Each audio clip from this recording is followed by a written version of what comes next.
या कैसे हो गए संचालक जी? संचालक जी ये दे वो चिटफोट नहीं करता ही कर ग्राहक और कहां चिटफोट कर। संचालक जी कैसे हो गए आप मन तो कहा रहे हो हमार गांव के लड़का मन अच्छा हो कारू देथे के तुहर गांव में तो एको छन के हो कारू नहीं आवते देख बे ऐसा सुन हां ठीक है। अरे हुकारू दो भाई इज्जत के सवाल है। चिक चिक मरिया ओ दे 8-10 जन बस के आवाज मोला तो ओतके छन हो गाय मेरा धन ज्यादा हो ना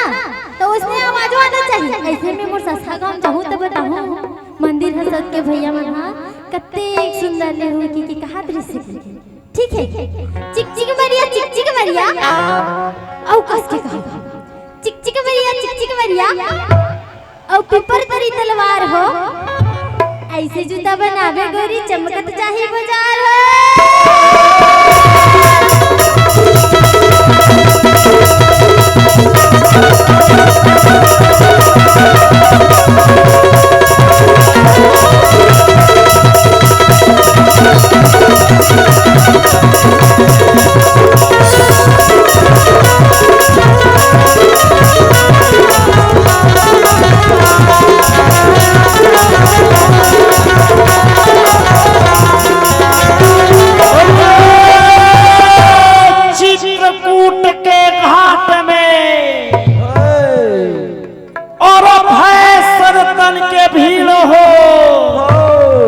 तुलसीदास चंदन घिसे तिलक लेत रघुबीर हो।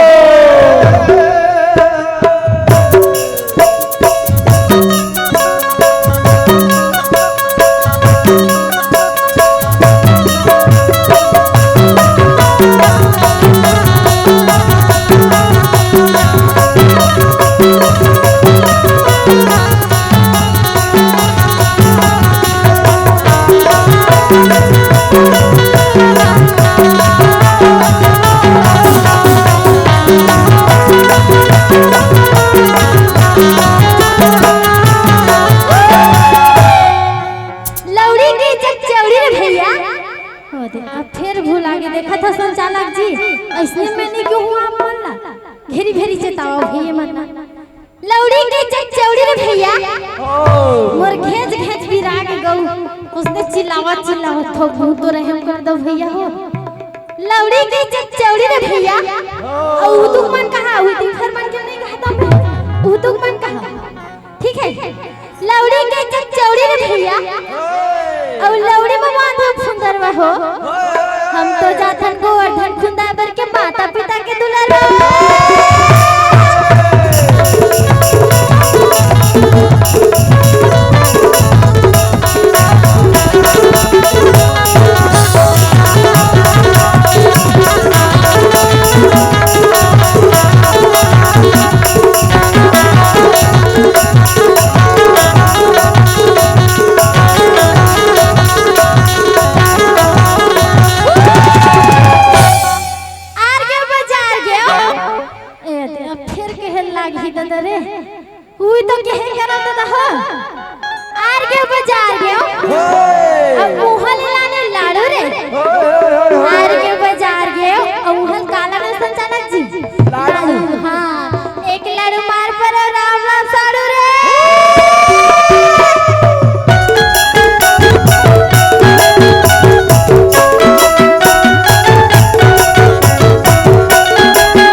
के भैया हनुमत नाम धराय हो।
तो जाए सखी तोड़ो रे तो जाए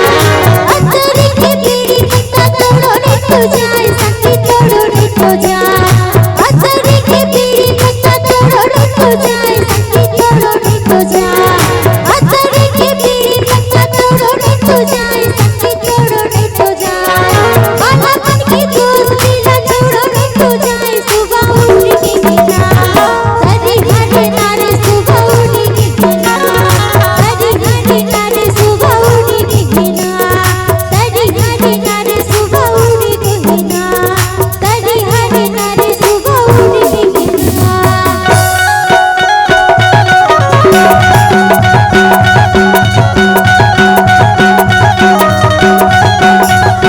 बहुना बीड़ी पीले बहुना भर लागे बढ़िया लागे बहुना बीड़ी पीले बहुना भर लागे बढ़िया लागे बढ़िया लागे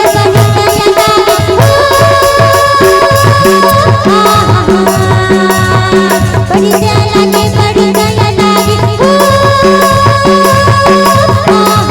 गलती हो गई पर मैं सोच में ना भर लागे बढ़िया लागे बढ़िया लागे बढ़िया लागे गोबर दे बछड़ू गोबर दे चारों मुस्कुराने पड़े रे चारों दिनाने लंबई पड़े रे गोबर दे बछड़ू गोबर दे बछड़ू गोबर दे बछड़ू गोबर दे बछड़ू गोबर दे बछड़ू गोबर दे गोबर दे बछड़ू गोबर दे गोबर दे बछड़ू गोबर दे बोले सो महारानी की